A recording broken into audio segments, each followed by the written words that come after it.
আমরাও আত্মবিশ্বাসী যে বাংলাদেশের সর্বোচ্চ ভোটটাই আমরা ধানের শীষের প্রতীক ডাক্তার দেওয়ান মোহাম্মদ সালাউদ্দিন বাবুকে দিয়ে বিজয় করবো ইনশাআল্লাহ। ঢাকা 19 সাভার আশুলিয়া আপনারা জানেন, এখান থেকে বাংলাদেশ জাতীয়তাবাদী দল ধানের শীষের প্রতীক যার উপরে বিশ্বাস এবং আস্থা রেখে ডাক্তার দেওয়ান মোহাম্মদ সালাউদ্দিন বাবুর হাতে তুলে দিয়েছে।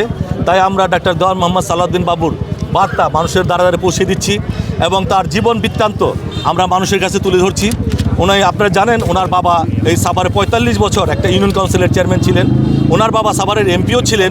উনিও সাভার থেকে 2 বার এই ধানের শীষের প্রতীক দিয়ে নির্বাচিত সাংসদ ছিলেন। ওনার ভাই দেওয়ান মঈনুদ্দিন বিপ্লব, উনিও সাভার উপজেলার ভাইস চেয়ারম্যান ছিলেন, ইউনিয়ন কাউন্সিলের চেয়ারম্যান ছিলেন। এরকম একটি রাজনৈতিক পরিবারের সন্তানকে বাংলাদেশ জাতীয়তাবাদী দল তাকে এখান থেকে মনোনীত করেছে।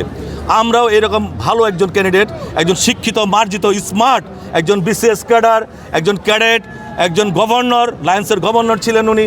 ওনার অনেক এবং ওনাদের পরিবারের এই সাভারে মসজিদ, মাদ্রাসায়, বিভিন্ন কবরস্থানে, কলেজ স্থাপিত করেছে তাদের ফ্যামিলি। এবং এমন একটা পরিবারের সন্তানকে যখন আমাদের হাতে দেশনায়ক তারেক রহমান তুলে দিয়েছে, সাভারবাসী অত্যন্তই খুশি এবং আনন্দিত। এবং ইনশাল্লাহ দীর্ঘ 17 বছর আমরা যারা ভোট দিতে পারি নাই, যাদের বয়স 30-35, তারা ভোট কেন্দ্রে যেতে পারে নাই, ইনশাল্লাহ এবার সবাই ভোট কেন্দ্রে যাবে। তরুণের প্রথম ভোট আমি মনে করি স্বাধীনতার পক্ষে, ধানের শীষের পক্ষেই হবে।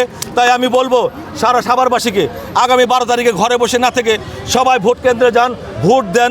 ভোট গণনার শেষে রেজাল্ট নিয়ে বাড়ি ফিরবে ইনশাল্লাহ। আমরা আগামী 12 তারিখ বাংলাদেশের সর্বোচ্চ ভোটের স্থান হচ্ছে ঢাকা আশুলিয়া 19, ঢাকা আশুলিয়া সাভার 19। এবং আমরাও আত্মবিশ্বাসী যে বাংলাদেশের সর্বোচ্চ ভোটটাই আমরা ধানের শীষের প্রতীক ডাক্তার দেওয়ান মোহাম্মদ সালাউদ্দিন বাবুকে দিয়ে বিজয় করবো ইনশাআল্লাহ।